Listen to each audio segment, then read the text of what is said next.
Hi everybody, welcome to Afterburner. I'm Bill Whittle. You know, when you take a look at the big picture in these days of the imperial presidency, you see so many freedoms under assault in so many places that it begins to feel utterly hopeless. But I think it does help to step back every now and then and realize just how free we are as a people, because when you get down to brass tacks, I don't think there's a greater freedom on the face of the earth now or throughout human history than jumping in your own car and heading out on the open road. One evening when I was 16, I was working at the Southern Cross Observatory at the Miami Space Transit Planetarium, and we were reading about Arizona's brand new Kitt Peak Observatory in Sky and Telescope magazine. And two of my astronomy geek friends and I thought it looked awesome, and one of us said, hey, you know, we ought to check that out. And the next day, that's what we did. We hopped in my friend's 1976 olive drab Ford Maverick, and on a $2.15 per hour paycheck, we got in the car and we headed west. Well, we headed north first, but then we headed west. We didn't have any money for motels. Who needs motels? We just drove and slept and drove and ate and drove and talked and drove and drove and drove. And that's the freedom I'm talking about. 3 a.m. on the American interstate system, the most amazing engineering work in the history of the world, with no one telling you where to go, how to get there, or when to arrive. It's just you and the road and your thoughts, and if you're lucky, your best friends. They may not be your best friends before you drive for 3 days, but they will be when you get there.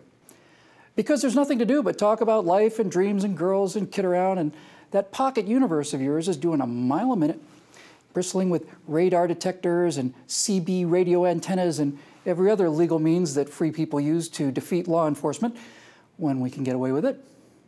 By the way, if you've never been in the middle of nowhere in the middle of the night, then you have never seen the real stars. I've driven from Florida to California back and forth 4 times, and I've never failed to stop the car, turn off the lights, step outside, and just stare up at a sky that is so dark it's actually gray with stars. The Milky Way is just leaping out at you, and you just stand there gaping. It's unbelievable.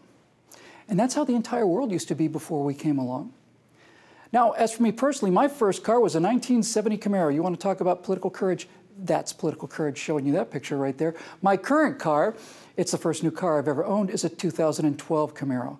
Now, 100 years ago, the richest people in the world might show up in a carriage pulled by 2 horses or 4 if they were showing off. I'm just a hardworking, regular American citizen. But I arrive in a carriage pulled by 323 horses, and those babies are pretty frisky. And cars are so much better today. Consumer Reports, as usual, knows how to make this point to demonstrate just how much safer cars have become. They produced a YouTube video of a head-on collision between a '59 Chevy Bel Air, I'm a '59 model myself, and a 2009 Chevy Malibu, and it is impressive. If you look at the difference between these 2 cars on the collision, it's just shocking, it's mind-boggling. That's another thing we take for granted these days, you know, is just how incredibly safe today's cars really are. It's an absolute wonder.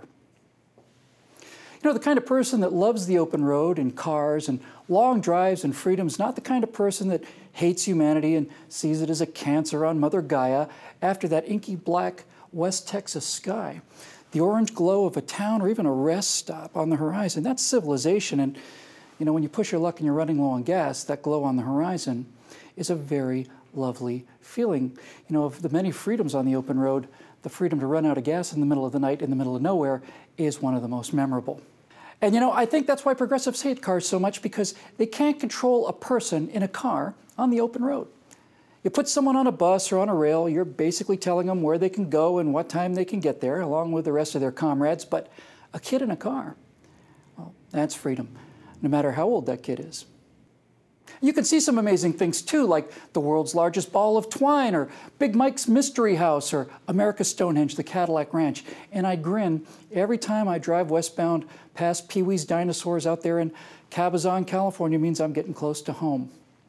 Now, I also know that European intellectuals mock us for this sort of thing, but what do those cheese-eating surrender monkeys know about life anyway? They've never been in the back seat of your own steel and vinyl kingdom with fogged windows and an all-American girl, because if they had, they wouldn't be knocking it, believe me.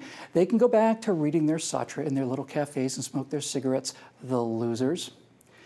You know, I remember reading somewhere, I couldn't find the exact quote, but it was a case something like this, where one of those Euro-weenies once sneered at an American and said, you Americans, your culture is nothing but cars, cheeseburgers, and rock and roll.